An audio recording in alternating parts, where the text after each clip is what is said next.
Welcome back, everybody. Now let's talk for a few minutes about socialization. Socialization is how we learn to exist in a given society.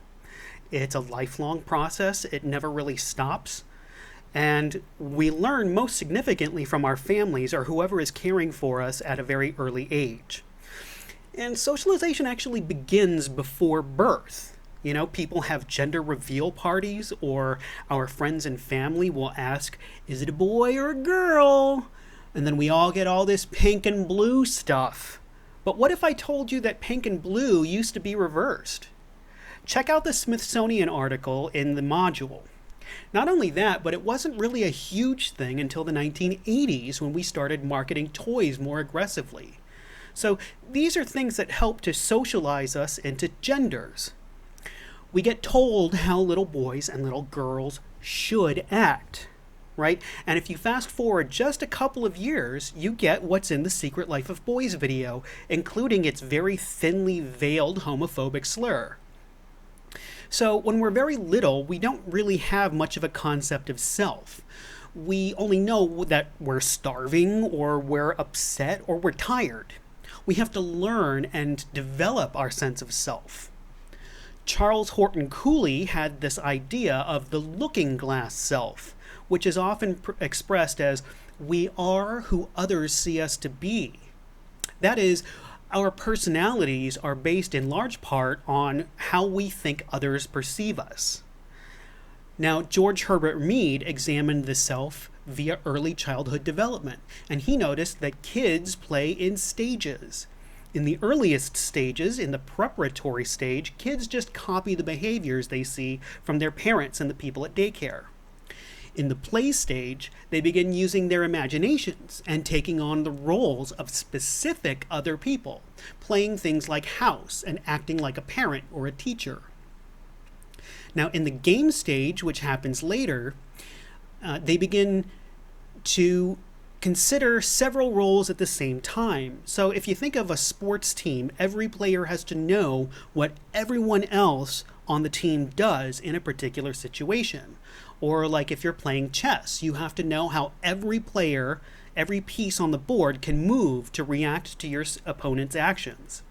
Right? And then finally, around pre-adolescence, children develop an understanding of what's called the generalized other, which is the behavioral expectations of society as a whole.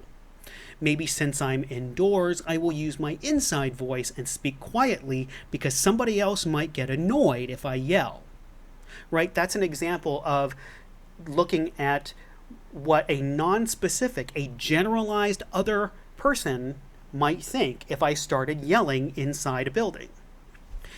But doesn't all this seem like we have no say in the matter? Of course we have some say in the matter. That's why nature versus nurture is a debate. If we put it in other terms, one of the things sociologists try to examine is how much agency we have as individuals. Agency is the ability to make our own decisions and act on them, versus social structures that get in our way. We can think of structure as things in a building or a house, maybe walls or doors, things that we can't just walk through, right? But we can make our own decisions about what room we want to go to and how to get to that room, right? We can't just walk through the wall, but we might be able to plot our own path. Maybe we'll take the stairs. Maybe we'll go through the bathroom. But we want to reach a particular room, and so we make a decision as to how to get there. So while our families socialize us, there are other things that socialize us too. When our situations across the life course change, we have to be socialized to learn how to exist in different settings. Our peer groups, schools, TV, all of these things help shape who we are, and it is different across different cultures and different historical periods. Like, how do you know which way to face in a classroom? How do you know what to do and when to begin taking notes? Somebody might have told you, but chances are you probably looked around and saw what other people are doing. When we enter new settings, we have to be re-socialized to adjust to how that setting works. Places like prison have different rules for how to live. The military has to break down your sense of individuality to get you to operate as a group. Even transferring to a new school, they have different building names and different procedures for how to register for classes and how to pay for them. Even if a person lost the ability to take care of herself, being told when to eat and when to sleep in a nursing home takes some getting used to. All of these changes in a person's life require re-socialization. Now, one kind of special socialization that I want to draw your attention to is anticipatory socialization. This is how we prepare ourselves for future things that haven't happened to us yet.